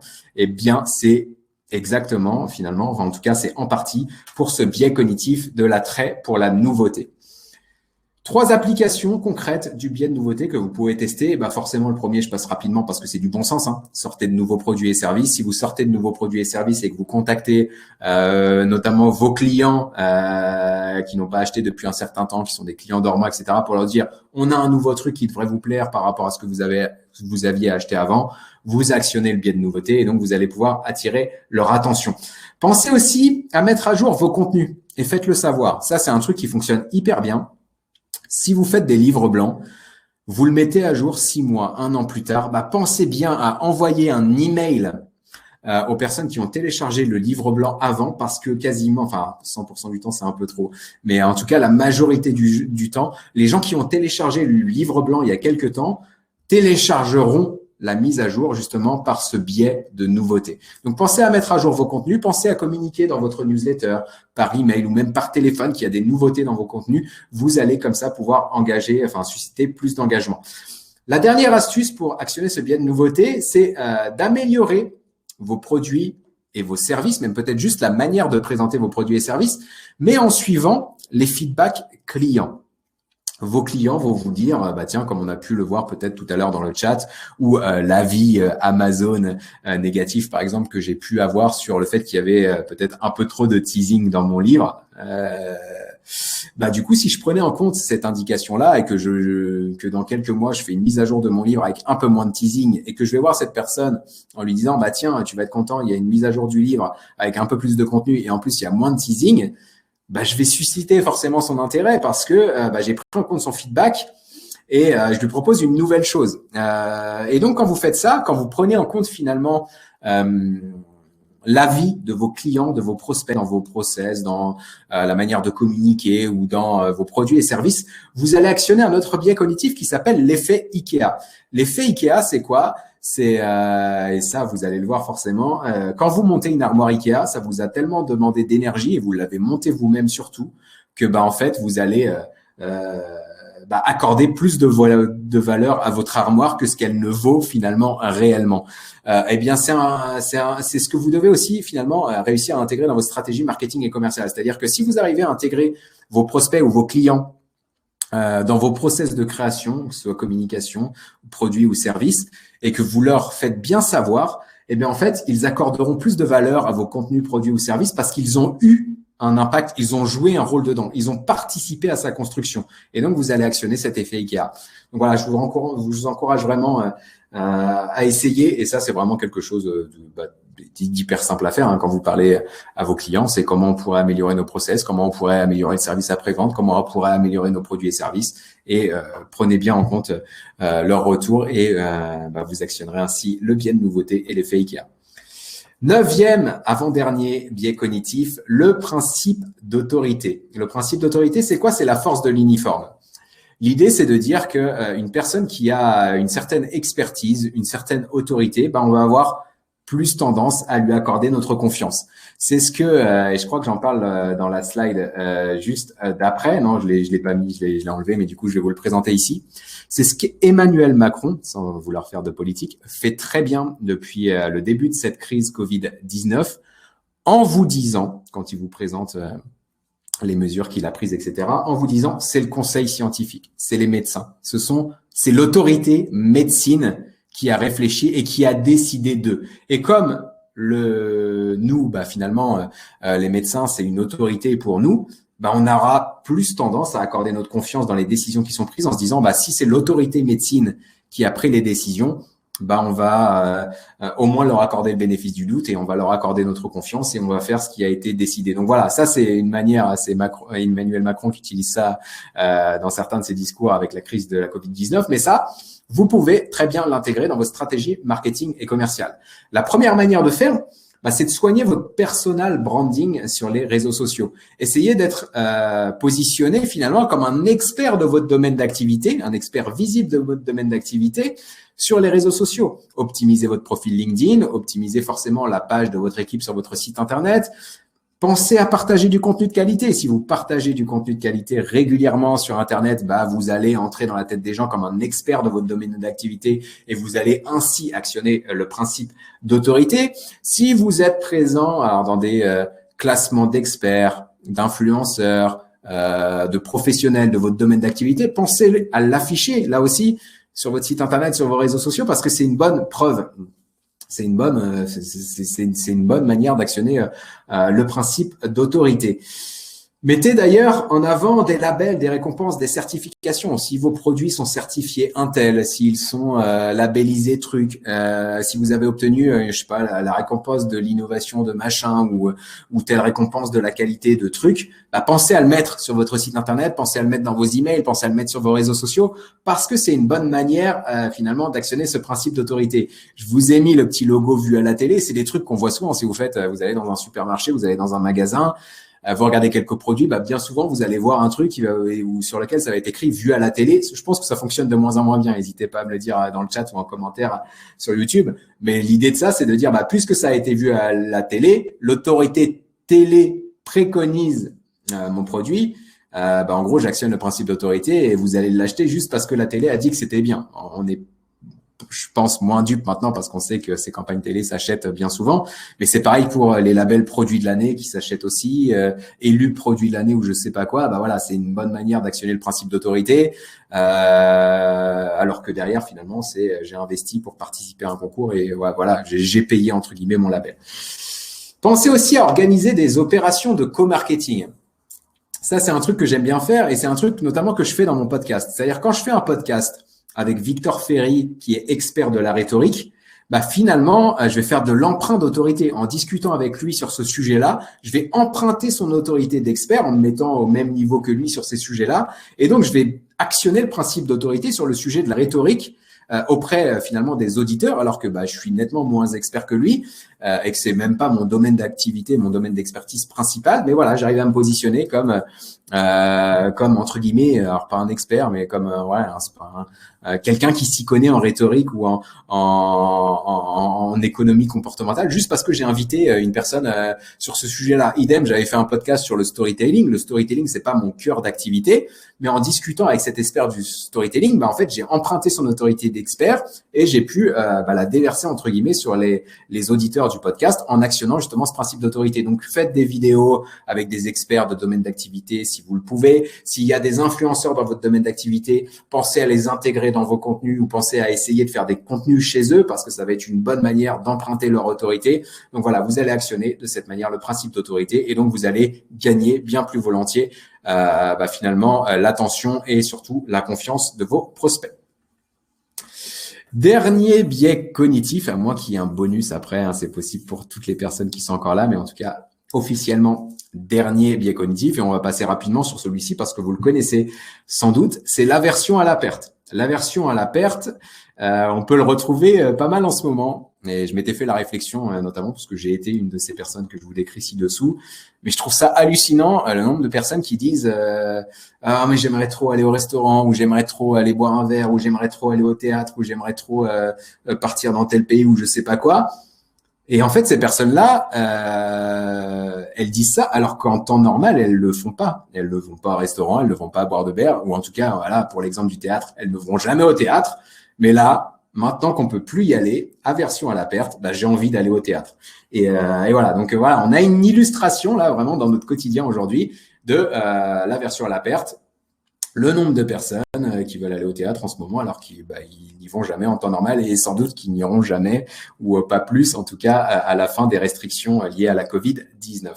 Donc 3 applications de l'aversion à la perte. Ah tiens, vous voyez, je vous ai mis le petit avis Amazon ici négatif que j'ai pu avoir. Vous l'avez sous les yeux parce que je reparle du teasing. L'aversion à la perte, c'est une bonne manière. Enfin, le teasing, c'est une bonne manière de maintenir l'engagement justement en disant si vous restez pas jusqu'à la fin, vous allez justement manquer quelque chose et donc on actionne justement cette aversion à la perte. Donc fini pour le teasing, j'en ai déjà parlé tout à l'heure, donc je vais pas entrer dans les détails.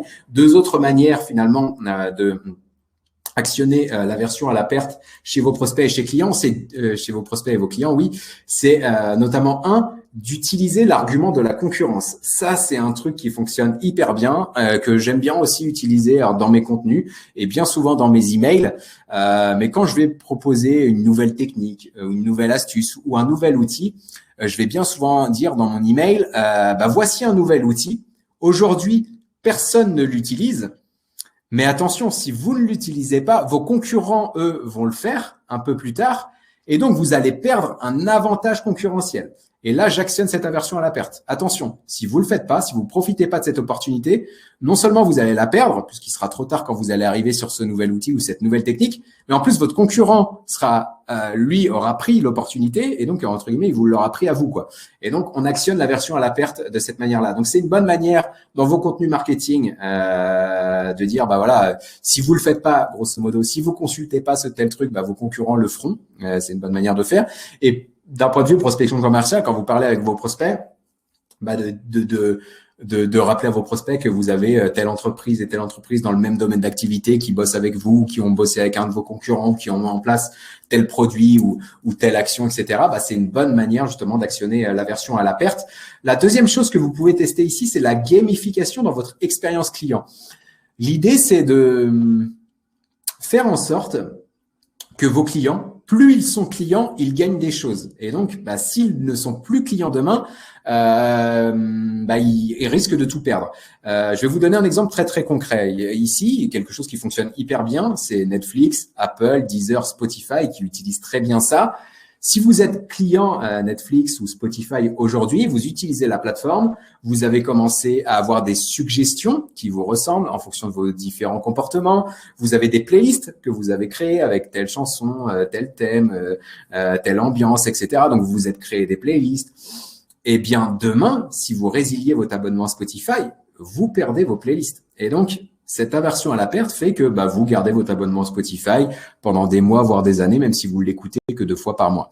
Donc voilà, ça c'est une bonne manière de faire. Et d'un point de vue gamification, c'est si vous faites du service, pensez à, à mettre des badges en fonction de l'évolution peut-être en termes de compétences ou de résultats de vos clients. Si vous avez des produits, pensez à mettre là aussi peut-être des badges ou des récompenses en fonction du taux d'utilisation des fonctionnalités de votre produit ou en fonction de la durée de la fidélisation du client. Voilà, vous avez peut-être des choses à réfléchir à ce niveau-là. Et donc, si être client chez vous, ça nous permet de gagner des choses et de stocker, entre guillemets, des récompenses qu'on pourrait perdre si on n'était plus client, l'aversion à la perte fera que vous aurez peut-être une durée de vie client qui va s'allonger. Bonus, je vous ai à moitié spoilé en vous disant qu'on était sur le dernier officieusement biais cognitif. Le dernier biais cognitif, et finalement, je le mets à la fin en bonus. Pourquoi? Parce que finalement, il rassemble tous les biais cognitifs qu'on a vus ensemble dans vos stratégies marketing et commerciales. Ce biais cognitif, c'est le principe de cohérence. Le principe de cohérence, c'est quoi? C'est un principe qui fait que nous prenons nos décisions en cohérence avec nos décisions passées. Et donc, ça veut dire quoi pour vos stratégies marketing et commerciales? Ça veut dire que si vous arrivez à saucissonner votre process, le process de décision d'achat en une succession de mini-décisions, vous aurez moins de mal à convaincre votre prospect d'avancer que si vous lui demandez directement de devenir client. Je vais vous donner un exemple très concret dans la slide suivante. Ce que vous devez peut-être réussir à faire dans votre stratégie marketing et commerciale, c'est le scénario ci-dessous. Plutôt que de proposer à un client de remplir un formulaire de contact ou de vous appeler ou de demander un devis, essayez de diviser cette décision qui est très engageante en une série de mini-décisions du type première décision, lire tel article de blog. Vous envoyez un email en lui disant voici un article de blog qui pourrait t'intéresser, ou vous partagez un article de blog sur les réseaux sociaux, ou une personne tape un mot-clé sur Google et elle arrive sur votre article de blog. Donc là, prospect, bam, il prend une première décision, il va lire votre article de blog. À la fin de votre article de blog, il voit ce qu'on appelle un call to action, un bouton d'appel à l'action qui va lui proposer de télécharger un guide complémentaire pour aller plus loin. Eh bien, par cohérence, principe de cohérence, puisque j'ai pris la décision de lire l'article de blog, que je l'ai bien aimé, que j'en ai finalement tiré de la valeur, eh bien, par cohérence, je vais décider, de télécharger le guide que vous me proposez. Et derrière, par cohérence, vous m'avez envoyé un email, eh bien, par cohérence, je vais l'ouvrir et je vais lire votre contenu additionnel. Et par cohérence, derrière, si vous m'envoyez un autre email pour me proposer d'en parler de vive voix, eh bien, j'accepterai bien plus volontiers votre demande et on pourra se parler par téléphone. Et si j'ai pris cette décision de vous parler, eh bien, par cohérence, quand à la fin du rendez-vous, vous allez me proposer un rendez-vous additionnel, exploratoire ou un rendez-vous de proposition commerciale, par cohérence, j'aurai plus tendance à l'accepter. Et toujours par cohérence, une fois que j'aurai reçu votre devis, eh bien, la probabilité que je le signe sera plus haute que si je l'avais reçu au départ. Donc vraiment, l'idée, c'est ça. C'est vraiment, finalement, si vous devez retenir qu'une chose de tout ce qu'on a vu aujourd'hui parmi tous les biais cognitifs que je vous ai présentés, c'est d'essayer, que vous soyez commercial finalement et que vous fassiez de la prospection à froid ou que vous soyez dans le marketing, c'est d'essayer de saucissonner finalement la grosse décision que vous demandez à votre prospect en une série de mini-décisions plus faciles à prendre pour qu'ils les prennent à la suite par cohérence. Et ça, c'est vraiment un truc qui fonctionne hyper bien. Nous, c'est la manière avec laquelle finalement on signe tous nos clients. En fait, on ne fait pas de prospection à froid chez SLN. Donc, c'est vraiment des personnes qui ont lu des articles de blog, qui ont téléchargé des guides ou qui ont assisté à des webinars, qui ont reçu d'autres emails et qui, par cohérence, etc., ont commencé à consulter nos contenus, ont accepté de nous parler, et puis ont reçu une offre, et puis ont accepté notre offre, etc. Et c'est vrai que ça nous est arrivé plusieurs fois qu'un client, du coup, un nouveau client, on arrive chez lui, on fait ce qu'on appelle le rendez-vous de kick-off, donc de lancement de prestations chez le client. Et c'est arrivé plusieurs fois que le client nous dise bon, je vais être honnête avec vous, je sais pas pourquoi vous êtes là. Enfin, je suis arrivé sur votre site, j'ai lu un truc, on s'est parlé, j'ai signé, vous êtes là ce matin, j'ai pas trop compris ce qui s'est passé quoi. Et derrière, grosso modo, il nous dit je veux ce même engrenage pour mon entreprise. Mais c'est justement lié au principe de cohérence, c'est qu'on a divisé en une série de mini-décisions la décision d'achat et donc par cohérence, les prospects avancent sans s'en rendre compte sur le coup d'une émotion parce qu'en plus on actionne l'aversion à la perte, le principe d'autorité, bref, tous les biais cognitifs qu'on a pu voir aujourd'hui. Donc le prospect prend des mini-décisions sur le coup d'une émotion, mais ça l'avance dans son process de réflexion et à la fin il se retrouve à avoir un devis et par cohérence, si on a bien fait le job avec son contexte, qu'on a fait la bonne offre et qu'il a le budget qui va avec, par cohérence, il va la signer et on va avancer avec lui derrière. Donc là-dessus, forcément, l'alignement marketing-vente est crucial parce que bien souvent, les mini-décisions vont d'abord être prises auprès du marketing et ensuite être prises plus loin dans la réflexion avec le commercial. C'est-à-dire que pour lire l'article de blog, télécharger un guide et lire des emails, c'est le marketing qui va gérer. Et une fois que le prospect aura lu assez d'emails et qu'il sera suffisamment mature, le marketing va dire au commerce, tiens, lui, je pense que ce serait bien que tu l'appelles parce que il a l'air assez mature pour avancer dans le process commercial. Et donc, si le commercial derrière n'est pas cohérent avec l'approche que vous auriez, que l'approche. Pardon, ça va être dur, j'ai l'impression cette phrase. Si le commercial n'est pas cohérent avec l'approche que vous avez eue d'un point de vue marketing, vous allez rompre ce principe de cohérence et le biais cognitif ne fonctionnera plus derrière. Donc vraiment, pensez à ça, biais cognitif, principe de cohérence, essayez de diviser la grosse décision d'investir, d'acheter votre produit ou votre service en une série de mini-décisions. Estelle nous dit, est-ce que ce biais de cohérence est valable quelle que soit la taille du prospect, PME ou grand compte? Complètement. Estelle, c'est valable. En fait, tout ce que je vous présente en plus ici, ce principe de cohérence et tout ce qui est biais cognitif, c'est vraiment lié à la personne à laquelle vous allez vendre et non à la structure. C'est-à-dire qu'aujourd'hui, même si on est en B2B, vous ne vendez pas à une entreprise, vous essayez de gagner la confiance d'une personne dans cette entreprise-là. Donc vraiment, Estelle, oui, quelle que soit la taille du prospect, PME, grand compte, peu importe, ces biais cognitifs vont fonctionner.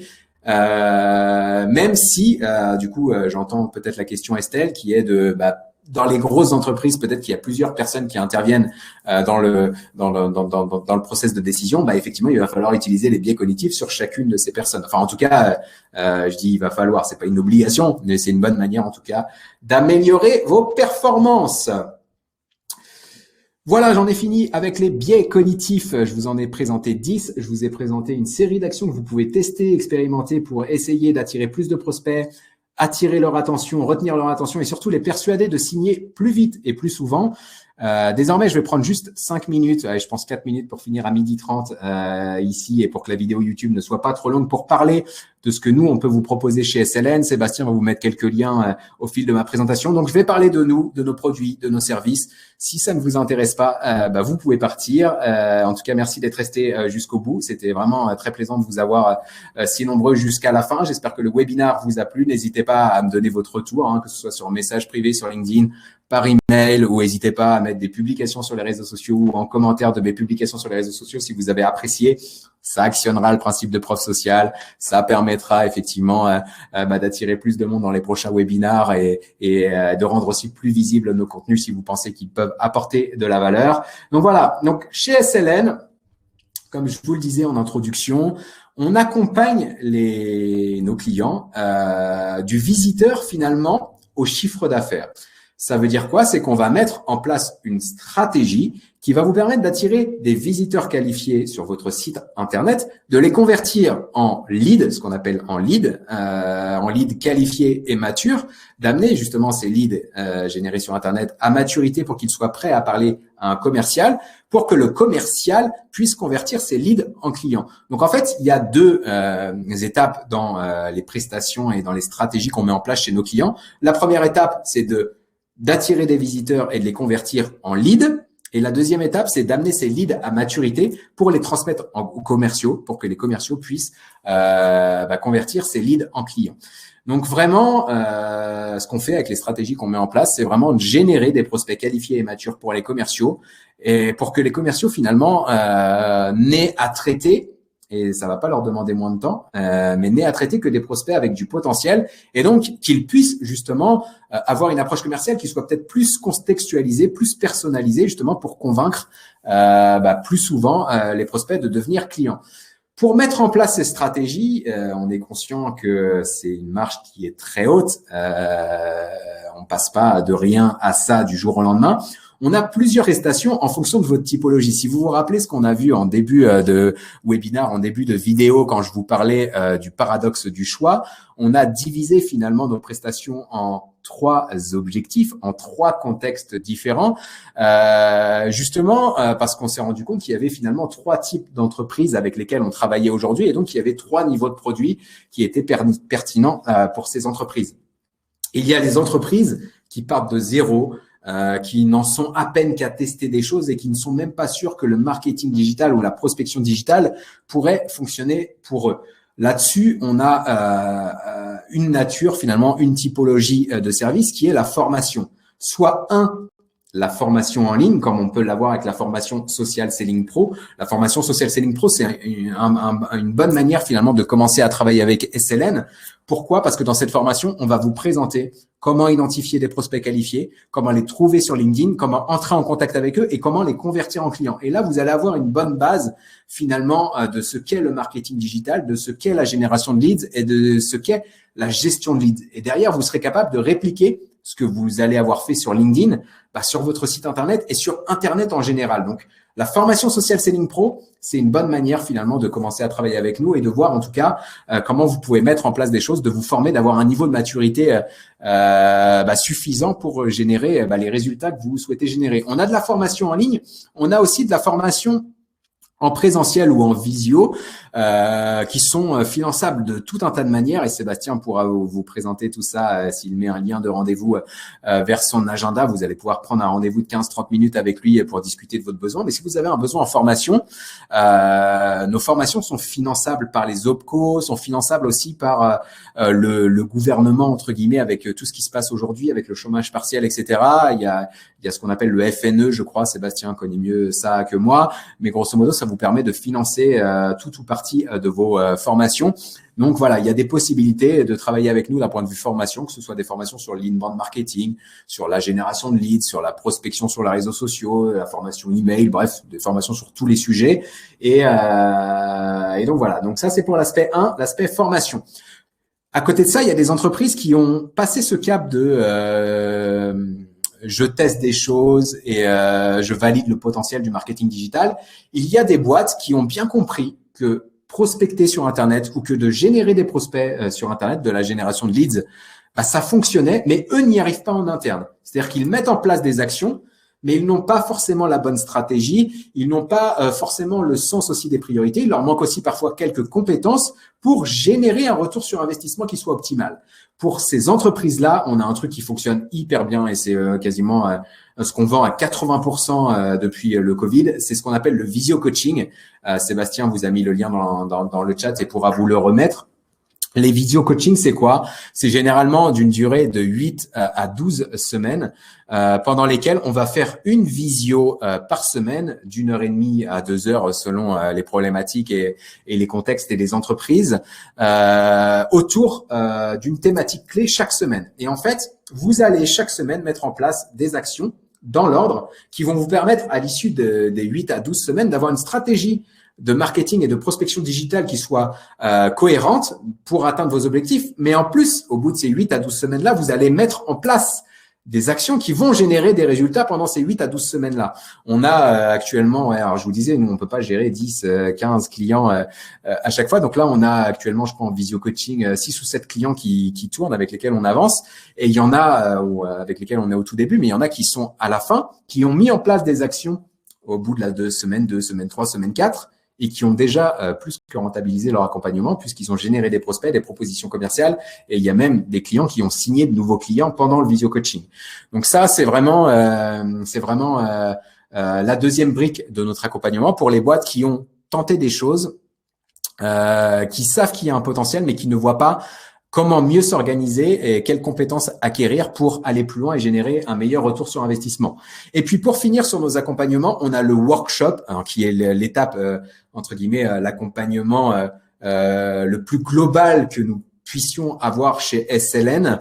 Ce workshop-là, c'est quoi? C'est que pendant 6 semaines, on va venir chez vous, on va tout auditer chez vous, alors que ce soit le marketing, la prospection commerciale, le service après-vente, et même parfois on va plus loin, service logistique, parfois téléphonie d'entreprise, etc. Bref, on va tout analyser, vos process, votre manière de fonctionner et tout ce qui touche de près ou de loin aux prospects et ou aux clients. Et au bout de ces 6 semaines-là, on vous aura formé sur les compétences qui vous manquent pour, là pour le coup, industrialiser vos stratégies digitales et on vous aura remis toute une série de livrables. Alors, il y a vraiment, il y a un document stratégique, il y a des fiches persona, il y a des documents pour les commerciaux. Bref, il y a tout un tas de documents. Il y a au moins 7 livrables, je crois. On vous aura remis des livrables qui vous donneront toutes les clés pour mener des actions pendant 12 mois, jour après jour. En fait, vous allez savoir jour après jour quoi faire pour aller atteindre vos objectifs. Et donc là, le workshop, c'est vraiment la prestation qu'on réserve entre guillemets parce que c'est ces entreprises-là finalement qui peuvent en percevoir toute la valeur ajoutée, mais qu'on va réserver aux entreprises qui ont un service marketing, un service commercial, qui avancent, qui font des choses, qui génèrent des résultats, mais qui souhaitent tout simplement enclencher la vitesse supérieure et mieux structurer un service de développement digital finalement, là pour le coup pour vraiment développer le chiffre d'affaires et faire en sorte que le digital soit un levier prépondérant dans le développement de leur chiffre d'affaires. Juste en dessous, vous avez un exemple de témoignage client qu'on a pu avoir. Vous en avez sur tous les liens que Sébastien vous a mis. Logiquement, vous avez, alors il y a quelques landing pages qu'on doit mettre à jour. On n'a pas encore mis les témoignages clients, mais on a tout ça dans les emails, etc. Faut qu'on remette ça au propre. Donc on le fera. Mais toujours est-il que voilà, vous avez des témoignages clients pour tous. Et voilà, si vous avez envie d'avancer dans le marketing digital, la prospection digitale, si vous voulez faire d'Internet vraiment un levier de prospects qualifiés et donc un levier de développement de votre chiffre d'affaires, vous avez 3 options. Soit vous êtes vraiment au tout début de la réflexion et il y a de la formation, que ce soit la formation en ligne, la formation en présentiel ou de la formation en visio. Si vous êtes un peu plus avancé, que vous avez testé des choses, que vous menez des actions régulièrement, mais que les résultats ne sont pas à la hauteur de vos espérances et que vous ne comprenez pas vraiment pourquoi ou comment vous pourriez vous structurer différemment pour que ça fonctionne mieux, il y a le visio coaching pendant 8 à 12 semaines. Chaque semaine, on fait une visio, on avance sur un sujet précis et vous mettez en place des actions et vous générez des résultats. Et si vous êtes plus avancé, c'est-à-dire que vous avez un service marketing, un service commercial qui commence à utiliser Internet, qui génère des prospects qualifiés mais qui ne sont pas tous convertis en clients, qui ne sont pas assez convertis en clients, ou que vous ne générez peut-être pas assez de prospects pour alimenter les commerciaux, mais que les commerciaux arrivent bien à convertir ces prospects en clients, là, vous avez le workshop. On vient chez vous pendant 6 semaines, on audite tout, on vous forme sur les sujets sur lesquels on va vous faire des préconisations. On vous remet tout un tas de livrables qui vous donnent une stratégie sur 12 mois pour mener des actions jour après jour pour atteindre vos objectifs. Voilà, j'ai fini avec tout ça. N'hésitez pas.